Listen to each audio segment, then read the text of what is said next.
I am absolutely delighted to be here tonight with you. I thank you for being here. I thank Tamara Toledo and LACAP for the invitation to be here. I thank Barbara Fisher and everyone who worked on making this possible, as well as Dot for this magnificent and very generous introduction. It's been a longing of mine to come to Canada for a long time, and I have to say this is the first time ever that I set foot in Canada. I hope it will not be the last. I can assure you of that. I've been very curious over the years about Canadian art. I've tried to access some sources in that, trying to figure out how does Canada fit into all of this picture of the Americas that we are all trying to investigate and to figure out, you know, in its entire complexity. So through our conversations here, since I arrived yesterday, and hopefully before I leave on Saturday, I hope to get a glimpse of that and hopefully be able to continue to learn more about what Canada and Canadian art is all about.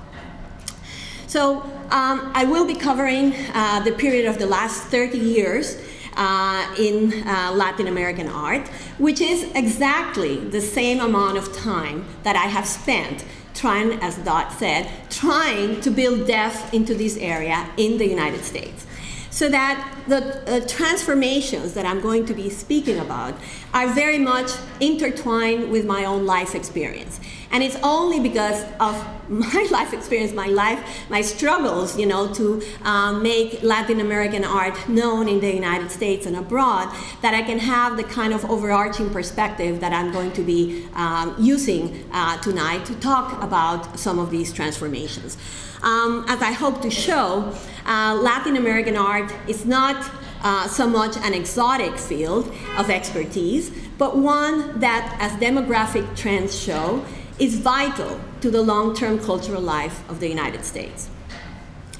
During the course of the 20th century, most particularly since 1980, the category of Latin American art evolved drastically.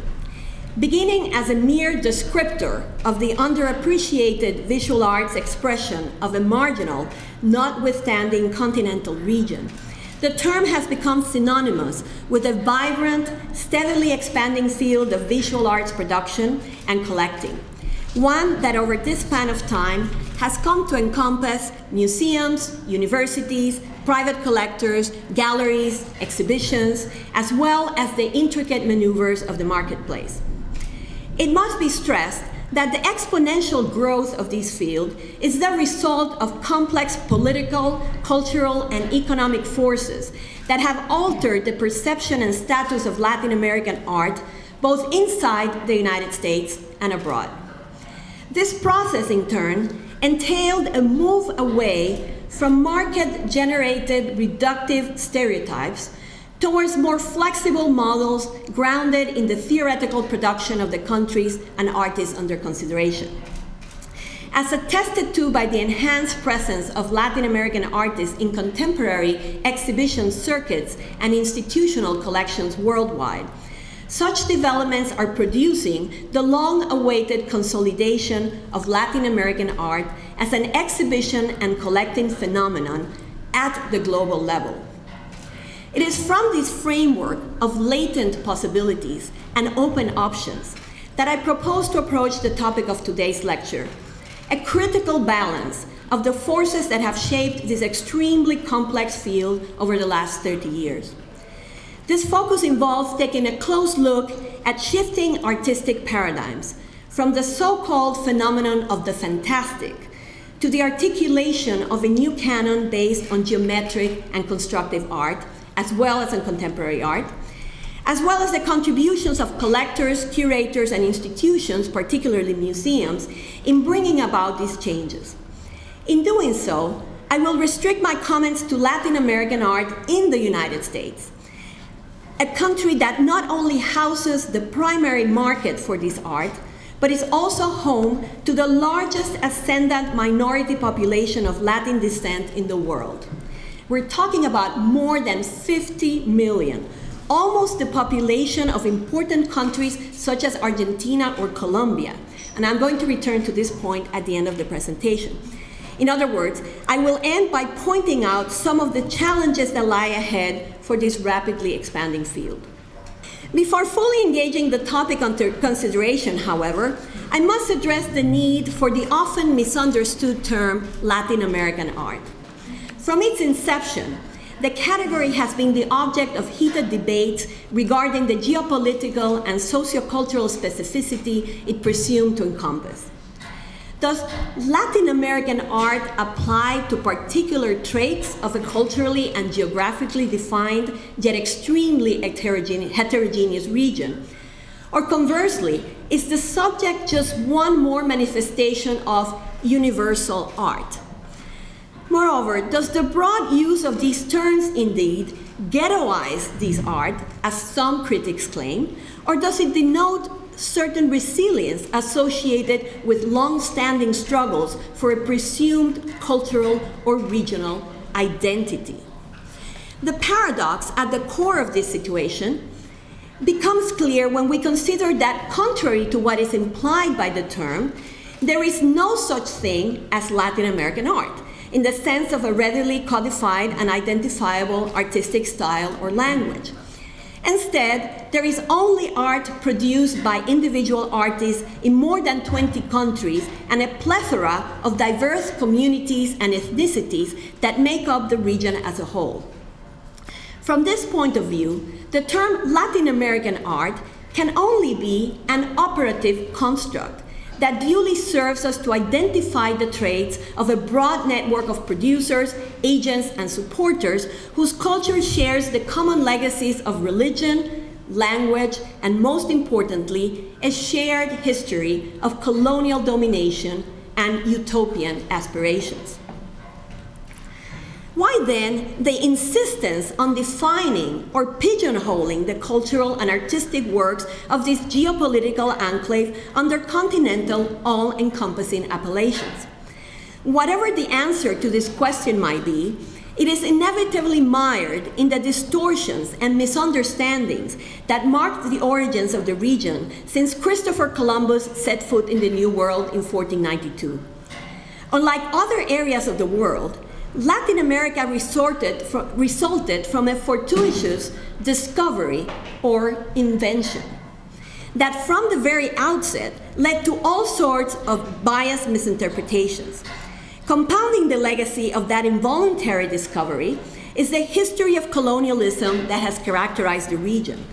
The term Latin America, for example, was first introduced in France in 1862 as a means to implement the imperial, political, religious, economic, and commercial ambitions of Napoleon III in the region, a broad task that began with the Big Stick invasion of Republican Mexico and the 5-year ordeal from 1862 to 67 that resulted from that imperialist aggression.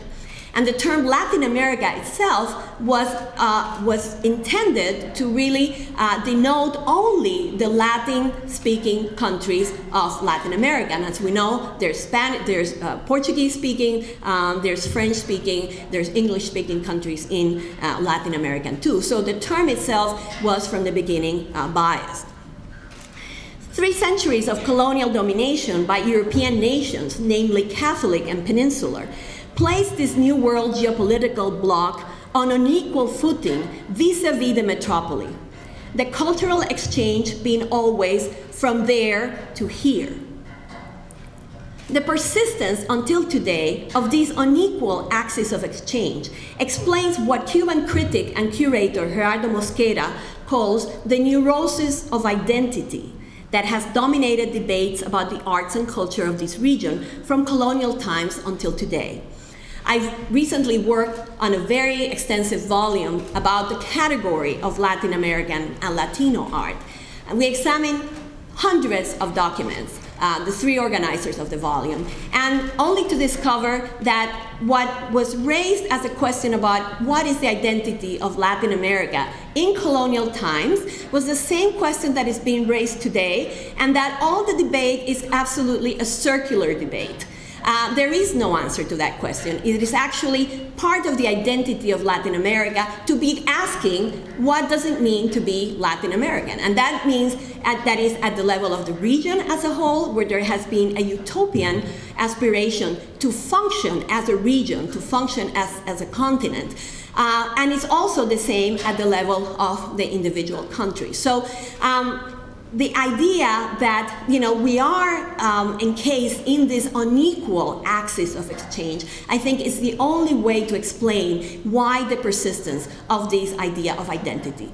Until Latin America can be on a one-to-one level with the other regions of the world, this problem is going to continue as an endemic and chronic problem.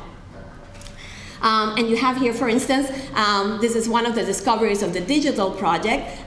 In 1927, the review Avance, Revista de Avance in Cuba, was launching a whole series of surveys asking artists and intellectuals from all over Latin America, what is Latin American art? Does Latin American art exist? Again, the same questions that have been asked from the very beginning, were exemplified here. And there are hundreds of other examples in the 20s, the 30s, the 50s, 60s, 80s, until today. I will now turn to some of the structural changes that have transformed the field over the last 3 decades. To begin with, the present assessment must acknowledge the decisive role that the United States has played in forging the emergent field of Latin American art. That is, for better or for worse, the history of Latin American art in the United States is ironically marked by the fact that the field itself, that is, the idea of studying, collecting, and exhibiting the art of the more than 20 countries that make up this socio-political enclave, was born in the 1930s at the Museum of Modern Art, New York, with the activities of, among others, Alfred Barr, Jr., its founding director and visionary curator. While the idea of a continental identity was very much a part of Latin American history, it never materialized at the level of museum or private collections until very recently. Worth recalling is the fact that Barr placed the Mexican muralist at the head of his famous forward-moving torpedo. A decade later, however, when Lincoln Kirstein set out to buy works for the Inter-American Fund collection of the Museum of Modern Art, World War II political priorities had already thwarted Barr's visionary impulse. The key point I am trying to make here is that these early initiatives did not correspond to an organic cultural or institutional development, but to the demands of foreign policy fueled by successive strategic economic initiatives. In this context, Pan-Americanism, the Cold War, 1960s internationalism, 1980s multiculturalism served as the initial stimuli and ideological backdrop for the restricted and controlled attention that US institutions bestowed upon Latin American art during the first 3/4 of the 20th century. Throughout this process, exhibitions of Latin American art, together with the catalogs and the institutional and financial infrastructure that accompanies them, function as vehicles, at times much more effective than politics or diplomacy, for issues being debated at the socio-political level. As I have argued elsewhere, these exhibitions embody a very particular phenomenon in and of themselves. Directly linked to the aforementioned neurosis of identity, these exhibitions have been weighed down with expectations regarding the need to represent the sketch specificity of these groups along fixed parameters. The reason for this is very simple. In order for an identity to exist, it must be first recognized by the dialectical figure of the other. And in the field of art in particular, this type of recognition necessarily implies representation. Therefore, regardless of how problematic the hypothetical branding of these groups can be, the relationship between identity and representation has been at the core of the debates surrounding Latin American art since the 1930s, when MoMA presented the first exhibitions focused on the art of this region. All the tensions at play, it must be stressed, surfaced again during the various waves of exhibitions experienced by the Latin American art field since 1945. After 1980, however, the establishment of a specialized market for Latin American art in the form of public purchases sponsored by the leading auction houses of Sotheby's and Christie's created a more stable niche for this eclectic art in the United States. This development coincided with two key economic trends. On one hand, the surge of neoliberalism that accompanied the return to democracy in major countries of the region, such as Argentina, Chile, Brazil, Uruguay, previously under military rule. On the other hand, the intricate phenomenon of globalization, understood as the dynamic flow of financial capital and people across borders. Globalization not only activated the financial and cultural circuits between the US and countries in Central, South America, and the Caribbean, but in the process contributed to consolidate the budding US market for Latin American art. This development, in turn, led to the first of various market and exhibition booms of this art in the late 1980s and early 90s. This period, indeed, saw a spate of ambitious, high-profile shows that brought Latin American art to the attention of the US mainstream. This included from the highly reductive Art of the Fantastic at the Indianapolis Museum of Art in 1987, to the myth-making Mexico Splendors of 30 Centuries at the Metropolitan Museum of Art in 1992, and MoMA's more tempered Latin American Artists of the 20th Century, organized by Walter Rasmussen in 1993. Unlike other visual art fields, the process that provoked the current rise of Latin American art in the United States and globally began as a market and exhibition phenomenon with no institutional or academic foundations whatsoever. That is, until the beginning of the new millennium, museums and universities were, for the most part, outright skeptical, if not glaringly uncommitted, to displaying, collecting, and/or teaching the artistic manifestations of Mexico, Central and South America, and the Caribbean. Everything else, abundant artistic production, active markets, specialized auctions, collectors, and exhibition circuits, was duly in place. In this context, the entry of major art museums into the playing field of Latin American art was a decisive factor for the explosive growth of this field in the last 10 years.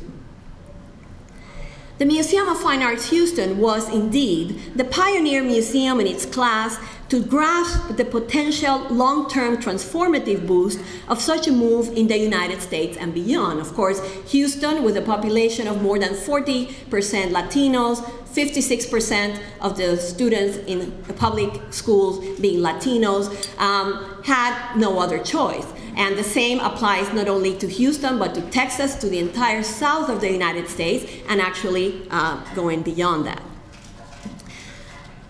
The establishment of the International Center for the Americas, the ICAA, in 2001 represented a long-term investment at a financial and programmatic scale that no other major museum in the United States or abroad had ever undertaken.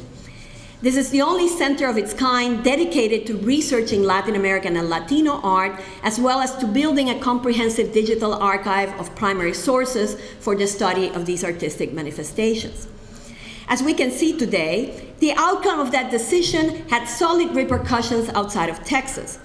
Amongst the institutions that stepped up to the challenge, we can cite Tate Modern in London, MoMA in New York, the Los Angeles County Museum, the Centre Pompidou in Paris, the Reina Sofia in Madrid, all of which either renewed old histories such as MoMA or began Latin American art initiatives after 2001. More recently, the Metropolitan Museum of Art, just in the last 3 weeks, has announced has joined in the fray by announcing the search for a senior curator of Latin American art. Together with a host of other factors, the presence of all these major institutions signals the long-sought legitimization of this art. At the same time, it is a further indication that this previously marginalized field has turned into a highly competitive arena for the exchange of both private and institutional assets, interests, resources. In other words, for the exchange of symbolic capital. In tandem with the entrance of museums into the playing field of Latin American art, we have seen the increased professionalization of the agents in charge of researching, promoting, and displaying this art. The academic establishment, I have to say, always the last to respond to pressing social and cultural challenges, and you will excuse me for that, finally acted by expanding existing programs or establishing new ones focused on modern and contemporary Latin American art.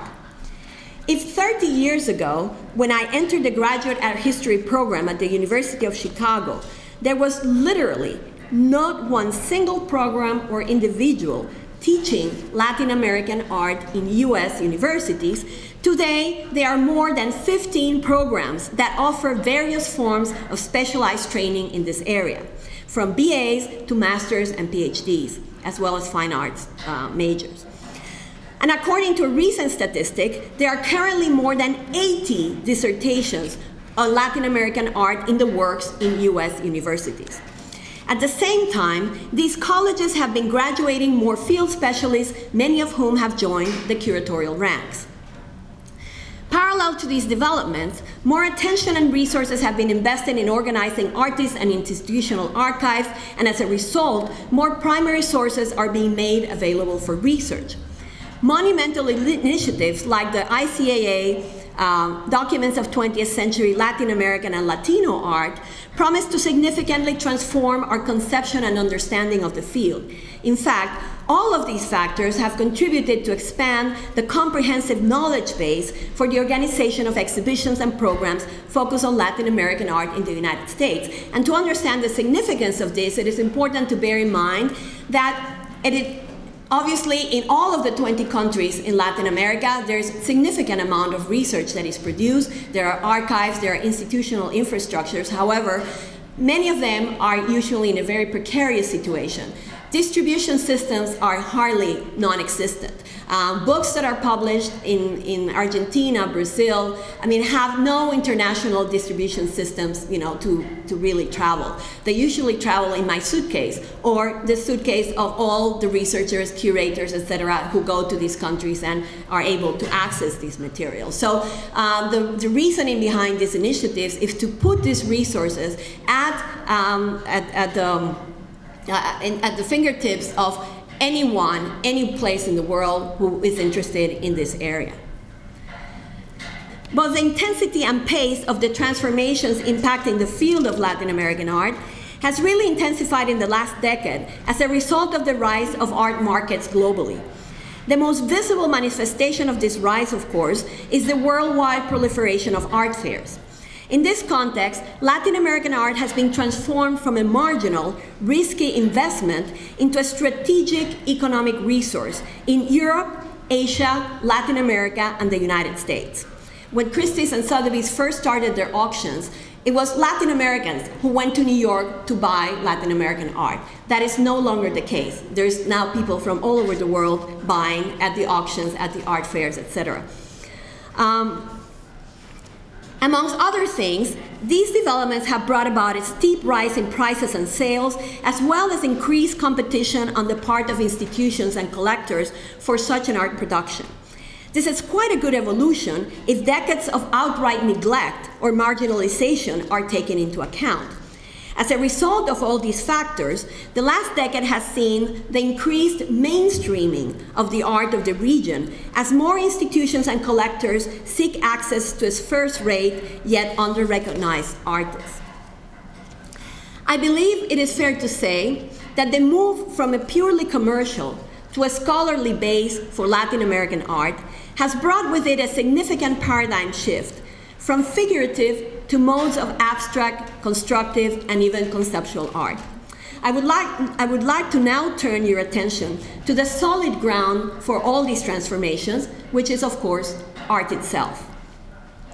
As I underscored before, since the 1980s, The art produced in Latin American countries became branded with a type of exotic iconography involving lush, tropical settings and bold color introduced in the 1920s and 30s by painters like the Mexican Frida Kahlo, the Brazilian Tarsila do Amaral, or Kahlo's fellow countryman Rufino Tamayo. All of these artists emerged during a critical period of Latin American history, characterized by the essentialist search for a national ethos, something to be supposedly circumvented in a sustained and determined effort during the last decades as a result of postmodernism and post-structuralism. But they are all went hand in hand with the consolidation of the modern national states. Their paintings responded to the overall mission, perhaps too candidly entrusted to their generation, to establish the visual identity of their young independent nations by means of recognizable markers grounded in the landscape, native types, or even vernacular traditions of their respective countries. And I think this is something that you as Canadians will identify with, as from my visit today to the Art Gallery of Ontario. I think a lot of that was happening here too. The intrinsic merits of this operation, however, have been subsequently obscured by the fast rise of a specialized art market for Latin American art and its impending need to sell consumable works to collectors, museums, and audiences unfamiliar with the history and culture of the complex region under consideration. This situation resulted in a reductive view of this art that in turn has generated a host of stereotypes that I have elsewhere designated with the term the fantastic. In considering this phenomenon, it may be useful to remember that Frida Kahlo's eerily captivating iconography was a solo exercise grounded in a deeply painful personal history. The word in Spanish is sufrida, or long-suffering. To the extent that she had no followers and did not belong to any movement, Kahlo can be considered the exception and not the rule in Latin American art of the 20th century. In a similar way, the flat, bold, or even strident color of Tarsila's landscapes owes more to her contact in Paris in the early 1920s with late exponents of Cubism, such as her teacher Amédée Osenfant, and indirectly Ferdinand Léger and André Lotte, than to deeply seated visual traits of her native land. Indeed, like most artists of her generation, the cosmopolitan-prone Tarsila was a foreigner in her own country. Moreover, as a retrospective exhibition organized by the Santa Barbara Museum of Art in 2007 and 2008 revealed, Tamayo's famous Mexican color palette, composed of watercolor reds and pinks, was a response to insistent demands from American collectors for the charming pastel colors of the endearing Mexican curious. Tamayo's sui generis synthesis of the pictorial aesthetics of the School of Paris with the New York art world's indulgent appetite for Mexican folk culture are symptomatic of the issue at stake. His desperate need to fit in and be accepted in both cultures and contexts is a well-documented fact that significantly shaped the production and reception of his work. Hence, it is by means of such misguided or gullible interpretations that the art produced in the vast and heterogeneous continental area known, for lack of a better term, as Latin America, has been straitjacketed by art criticism and the cultural establishment in the United States, and to a certain extent in Europe as well. The elevation of this fallacious trope to the level of a homogeneous continental paradigm, in turn, obscured for many years the significant contributions of artistic innovators and harbingers from this region to international modernism and postmodernism. Indeed, throughout the last century, artists from all over Latin America not only actively engaged the theoretical and practical achievements of the historical avant-garde, albeit they expanded them through the incorporation of novel solutions to key questions raised by leading artistic movements, from Cubism to conceptual art, from constructivism and geometric abstraction, and from here to kinetic, pop, or informalist art trends. Working either in the margins of the metropolitan centers or in the rich isolation of the periphery, Latin American creators were, for the most part, unfettered by restrictive canons, a situation that allowed them to flexibly move beyond the official history of art and, as Hector Olea and I argued in 2004, to critically invert or subvert the worn-out utopias of modernism. Armed with an encompassing grasp of the nexus between their practical freedom and their theoretical convictions, Latin American inquiries yielded a host of innovative proposals that in many cases anticipated well-known developments in Europe or the United States. To cite but only a few examples, we have the cutout frames that the Uruguayan artist Rod Rothfuss produced in 1945 in the context of the Buenos Aires-based Arturo Magazine Group, foreshadowed, and these like shaped canvases or broken canvases, foreshadowed by more than 15 years the American artist Frank Stella, shaped canvases of the 1960s and 70s. In the utopian room-size installation, the Hydrospatial City, first conceived in 1956 and finished in 1972 by the Argentinian inventor Gyula Kosice, the artist uses light boxes and plexiglass models to explore a new conception of space as well as the interaction of humans with life outside planet Earth. Kosice's poetical habitats for possible human activity in space find clear echoes in the environmental concerns of many artists today. The activation of the subject-object relationship in the neo-concrete proposals of Brazilian artist Lygia Clark also sets in motion a forerunner's move that anticipates important developments in contemporary sculpture. I mean, these are sculptures that are made to be manipulated and transformed in many different shapes. She called them bichos, which is like a living organism, so that the sculpture is never the same, and it kind of has a life of its own. And that was a very radical move for the early 60s. Color, that essential yet elusive element of art, became the focus of highly original investigations by both Elio Oiticica and Carlos Cruz Diez. In the first case, color took bodily dimensions, becoming the body of color. And here we see Oiticica performing with what he called a parangolé, which is like a cape made of fabric and paint. And usually these capes have been misinterpreted because people think that they are just sort of like carnival capes that you put on to dance samba. In reality, they were paintings to be lived in. So they have a very, very complex structure. They weigh a lot. They have tons of layers and layers of paint, as well as many other materials, and they are meant to be a living painting, something that you carry with you in your body.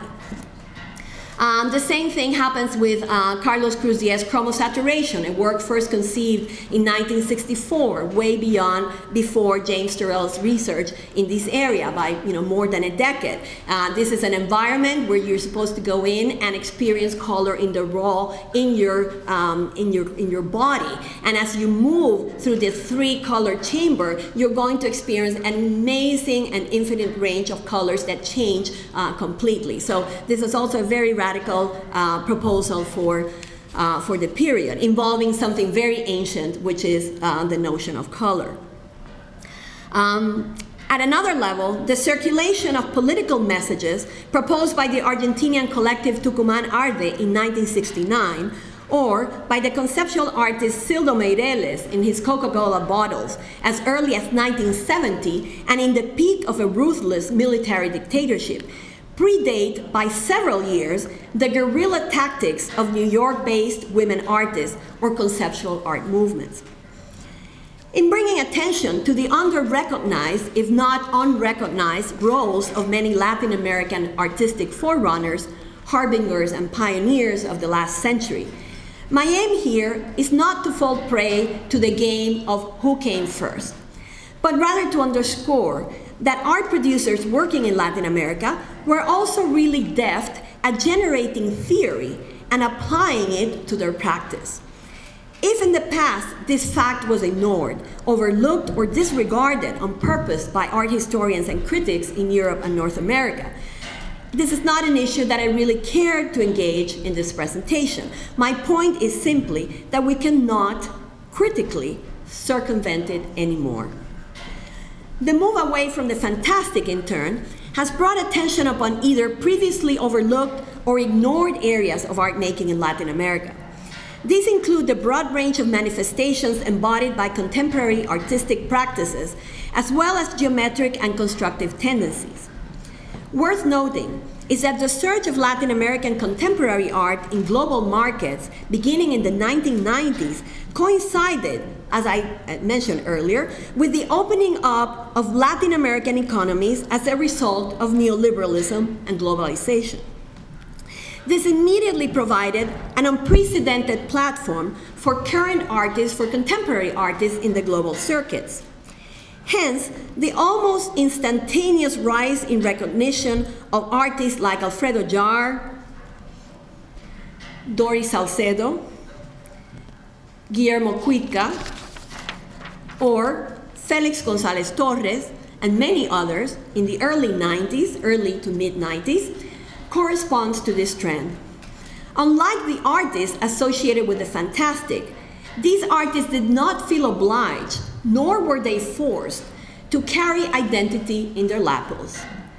Seemingly liberated from the weight of colonialism, they emerged into the international scene simply as global artists. Something that can be a motif of discussion, because it also has created what I feel is a red herring, which is this whole idea that Latin American art does not need to be Latin American anymore. It doesn't have any relationship to the context. There is this notion vaguely articulated of this global art, which, you know, I'm waiting for somebody to define what that global art is all about, because as we know, all art from ancient times until today has been done with a combination of both local sources and universal concerns. So to say that Latin American art really has no local identity and that it's now a global art is really, in my view, a red herring. It's another construction of the markets to really sell, you know, artists, you know, to collectors who have bought into this idea. Well, we can discuss that more. The case of geometric and constructive tendencies, on the other hand, stands out as a phenomenon in and of itself. Literally rescued from near oblivion, the current pervasiveness of this kind of art in exhibitions, private collections, and market circuits, including the emergence of a highly specialized niche reserved for galleries and curators dedicated exclusively to Latin American abstraction, has evolved into the equivalent of a new canon for modern Latin American art.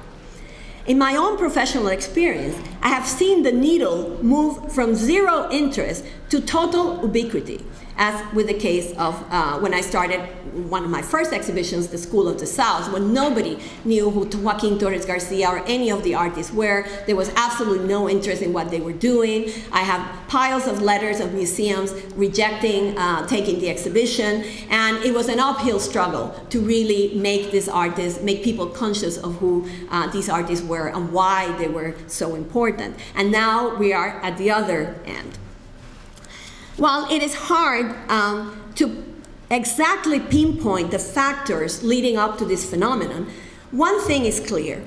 At the heart of this surge is a rather unusual and to a large extent unprecedented role that individual collectors have played in the articulation of this phenomenon. Through their mission-driven collecting activities, as well as the establishment of a scholarly network of curators that support or complement their efforts, these individuals such as Adolfo Lerner in Brazil, Patti Cisneros in Venezuela and the US, and Ella Fontanals and Diane Halley in the United States, have forced a reconsideration at the mainstream level of the genuinely significant role played by artists and groups from Latin America in the international development of both geometric and constructive art. to fully understand the significance of their contributions, it is important to bear in mind again that with the exception of the acquisition of the Adolfo Lerner collection of Brazilian constructive art by the Museum of Fine Arts Houston in 2007, no other museum in the US, Europe, or Latin America had dedicated efforts or resources to systematically build an important collection of this art. In the absence of institutional collections, traditionally vested with the power to legitimize unknown artisan movements, proactive collectors stepped in to fill this role. From this point of view, the private collection has emerged as a particular discursive site from which to reconfigure the history and/or perception of Latin American abstract movements, while in the process adjusting the distortive and reductive lens through which Latin American art as a whole has been evaluated. The dynamic synergy between maverick collectors and fearless curators, in turn, produce a spate of exhibitions and publications focused on these trends that force mainstream attention upon this phenomenon. Both individually and as a group, each of these collections has not only mapped out significant chapters in the history of Latin American abstraction, but more importantly, they have illuminated the affinities and nexus between these autonomous manifestations, from Arte Madí and Arte Concreto Invención in Argentina, to the Brazilian concrete and neoconcrete groups, the constructive universalism of Torres Garcia and the School of the South in the River Plate region, the Venezuelan contributions to geometric and kinetic art, as well as the nearly completely forgotten experiments with abstract photography that took place in the 1950s and 60s in countries like Brazil, Argentina, Mexico, and Colombia. A further corollary of these developments is their impact on the academic establishment, as I mentioned before. The number of dissertations and publications on constructivist art topics has indeed grown to unprecedented levels, encompassing not only the traditional so-called open enclaves of Argentina, Brazil, and Venezuela, which excelled early on at this kind of art, but also artisan movements from uncharted countries such as Colombia, Peru, Mexico, or Cuba. This is the case, for instance, with the surge in the last few years, both at the level of the market as well as at the level of dissertations, of studies focused on the Cuban abstract artists that were absolutely banned during the revolution and have now resurfaced, such as the Cubans Lolo de Soldevilla and Sandu Darie, artists about whom we knew literally nothing just a few years ago. Needless to say, this development promises to add complexity and depth to our broader grasp of Latin American abstraction. Now, throughout this talk, I have been arguing that in the presence of both an institutional and academic infrastructure, US-generated exhibitions of Latin American art have functioned as the primary vehicles for the introduction of new values and the advancement of knowledge in the field of Latin American art. Not surprisingly, from the beginning of this phenomenon until today, exhibition catalogs have been used as textbooks for teaching this art. Before concluding then, I would thus like to take a few moments to comment in more detail on how the structural changes noted earlier have also impacted the Latin American exhibition phenomenon. Over the last 10 to 15 years, in tandem with the transformations described so far, we have also seen a fairly dramatic shift in the curatorial frameworks and models used in exhibitions of Latin American art as a whole. The emphasis has changed from all-encompassing survey exhibitions that grouped artists and movements according to previously fixed chronological and geographic categories to more nuanced, piercing, and sophisticated shows focused on thematic, formal, or intellectual arguments. Such a shift is coherent with the increased expansion and professionalization of the field of Latin American art in this pivotal country. Exhibitions like Inverted Utopias, the avant-garde art in Latin America from 1920 to 1970, curated by Hector Olea and myself at the Museum of Fine Arts Houston in 2004, and Beyond Geometry, Experiments in Form from the 1940s to the 70s, organized by Lindsay Levansky at the Los Angeles County Museum of Art, also in 2004, stand out for their overall scale and intellectual ambition, but also for the ways in which they deliberately set out to change the framework within which this production was displayed until then. Inverted Utopias set out to deliberately deconstruct the survey model by arranging the works in 6 flexible constellations that brought together artists from different countries and generations around a series of conceptual oppositions that allowed for a more complex presentation of the issues engaged by the art. These included, some of these constellations included play and grief, which is what you're seeing here, with artists from Argentina, mainly art that was produced during the military dictatorships in countries like Argentina and Colombia. Artists who until then had not been seen in the United States, such as Antonio Berni, as well as the largest constellation of them all, which was Touch and Gaze, with a number of interactive environments by Sildo Meireles, Ligia Clark, Julio Leparc, Elio Itisica, and many other artists. And the constellation that focused on conceptual art and conceptualism, with pioneers of conceptualism like Leon Ferrari, Jose Balmes, Luis Kamnitzer, Antonio Gias, Sildo Meireles, etc. The show deliberately sidelined big names associated with the fantastic, such as Frida, Wilfredo Lam, Botero, to concentrate on introducing under-recognized artists, or artists that were either too unknown in the United States, such as the Colombian feminist artist Deborah Arango, who had never been shown, or the Chilean artist Jose Balmes, a very important figure in the Chilean art scene who has absolutely no presence in the United States. Inverted Utopias thus provided a flexible framework for approaching the art of the region in comparative terms based on the questioning, theorizing, and reappropriation of the avant-garde utopias. This is an important point, since to date there is no comparative history of the art made in all of these countries anywhere. It has not been published, it has not been done as an exhibition. It is not part of the dialogue. I mean, it is an increasing part of the dialogue in Latin America, but until then, there was no attempt to really do a comparative history of this area. The other exhibition, Beyond Geometry, by contrast, used an internationalist model to examine the emergence of radically simplified form and systematic strategies in the development of vanguard art throughout the West in the decades after World War II.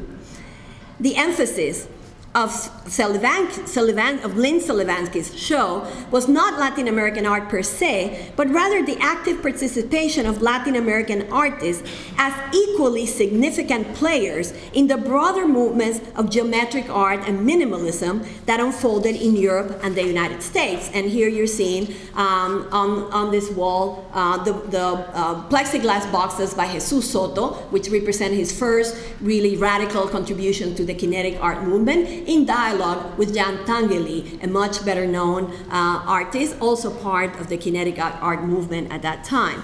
Or you see here the yellow nucleus by Oiticica, one of his landmark environmental pieces, in dialogue with Frank Stella.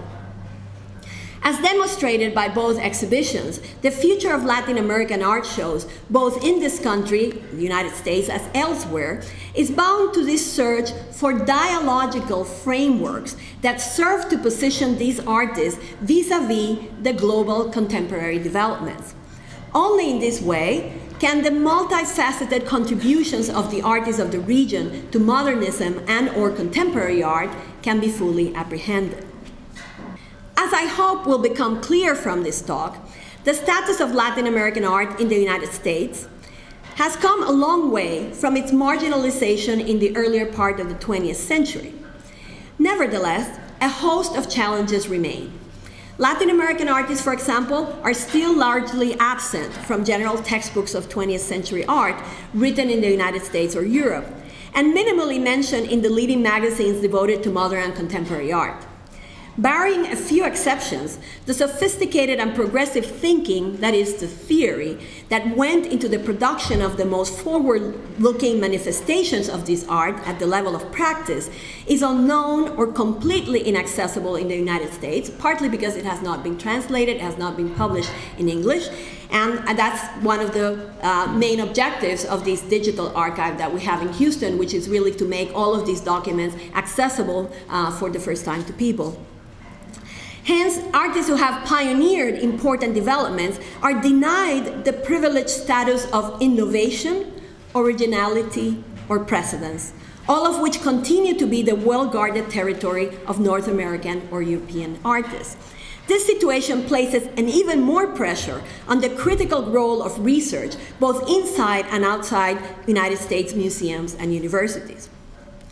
At the level of collecting, we are already facing the inevitable exhaustion of the geometric and constructive paradigm, not to mention the literal inaccessibility of these works, because the majority of the artists who worked in geometric and constructive art could not survive from that art, so their production was very small, and right now what we consider to be the historical reserves of that art are already in public or private hands.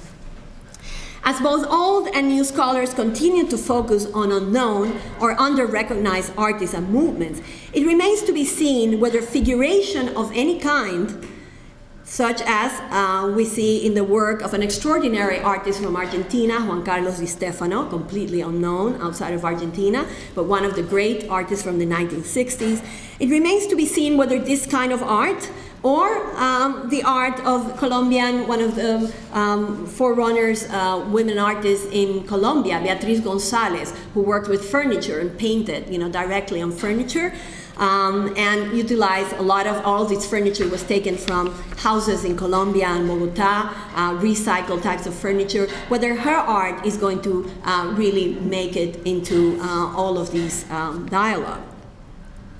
Or more recently, as Dot mentioned, we have been able to confirm through an exhibition like Antonio, Berni, Juanito, and Ramona, which was organized by the Museum of Fine Arts Houston with Malba, Fundación Constantini in Buenos Aires, whether an artist like Berni is also going to make a comeback or at least be introduced into the scene.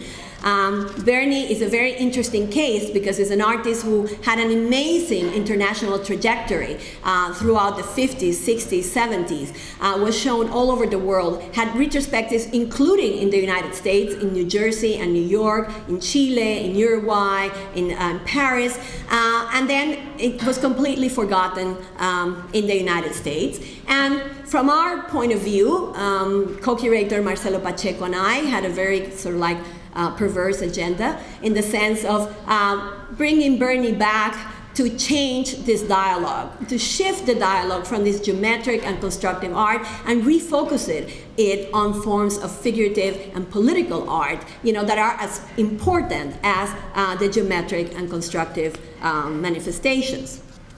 So just to give you a sense of what Berni did, this is a form of political art that is also pushing the limits of the artwork. It is not just representing so-called reality, but it's working with the medium of assemblage through two created characters, invented characters that he invented that use as vehicles to address other broader social and political issues. Here in Juanito va la ciudad is a boy from the slums who his family moves to the city, becomes a vehicle to address issues of poverty, marginalization, immigration as well. But the most important thing also is the way that he does it, which is by incorporating materials from the same shanty towns where Juanito lived. And as you can see from the detail, everything on the surface of this work has been taken from the shanty towns and has been fixed onto the support. So he becomes a master and a virtuoso of the medium of assemblage. as well as of a new form of printmaking that he invents, which is called silo collage relief. And this is the medium that he uses to represent Ramona, which is a woman from also the shanty towns, who starts out as a seamstress but is forced by circumstances to become a prostitute. And so you see here with the wooden block the level of detail that he does. He's working from a woodcut matrix, but he's also incorporating collage. And it's amazing when you see the prints in person, the level of relief that he achieves, you know, through these works. Or in the assemblages of Ramona, also the amount of materials that he incorporates, and also the vision of the man who is really addressing women's issues and is very much concerned about the issue of how consumer culture, for instance, distorts, you know, our understanding and our views of women, and how women many times internalize that. So that is something that remains to be seen, whether we are right now at this kind of turning point where geometric and constructive art is going to give way again to our understanding and display of figurative and other forms of realist tendencies in Latin America. However, just before finalizing, and I'm about to just finish, beyond these market and exhibition trends, there is one factor that, in my view, has the potential to bring about an even deeper long-term structural change and paradigm shift on this field over the next few decades. This is what I call the Latino factor. And this is really the topic for another lecture, so I hope you invite me again to lecture just on Latino art. But I just want to leave you with a sense of what I mean by the Latino factor and what is at stake in this area. The Latino factor refers to the waves of immigrants from Mexico, Central and South America, and the Caribbean that over the last 60 years have transformed the US Latino community into the largest minority group in the country. As I mentioned before, with more than 52 million Latinos, this community is, with the exception of Mexico, larger than the other countries in Latin America and Spain. Furthermore, its influence is already making itself felt in the political and cultural spheres, as the 2012 presidential election demonstrated. Once the exclusive province of Chicanos, Nuyorican, and Cuban Americans, the US Latino community of today, like Latin America as a whole, is made up of a multifarious mix of Latin ethnicities and nationalities. The experiences of migration, dislocation, and diaspora are bringing together a broad range of artists from these communities in a productive network of alliances and collaborations that is no longer limited to the traditional Latino enclaves of California, Texas, New York, and Florida. As writer and performance artist Guillermo Gómez Peña observed as early as 1989, and I quote, "A major paradigm shift is taking place in front of our very eyes. The East Coast, West Coast cultural axis is being replaced by a North-South one. The first and third worlds have mutually penetrated one another. The two Americas are totally intertwined." And I close quote. More importantly, many of these artists do not see themselves as circumscribed by national borders, but as part of a hemispheric community like the Alfredo Jar's logo for America on the screen extends from the United States all the way to Tierra del Fuego. In the area of exhibitions, we have seen the shift away from the grassroots model exemplified by CARA, Resistance and Affirmation, and an all-encompassing survey that presented Chicano art in the context of the civil rights movement, to more focused exhibitions. Recent examples of shows that have attempted to broaden the discussion of Chicano art beyond the early civil rights model are, for instance, ASCO, the Elite of the Obscure, a retrospective of the iconoclastic group ASCO, which was involved with performance and conceptual art in the late 60s and early 70s in Los Angeles, and was the objective of a large retrospective and extremely successful exhibition at the Los Angeles County Museum of Art in 2012. And Phantom Sightings, art after the Chicano movement, which was also presented at LACMA in 2011. these exhibitions are attempting to move forward from the original grassroots model of Chicano art and really present the complexities, that Latino, contemporary and young Latino artists are facing right now in the current climate of the Latino community in the United States.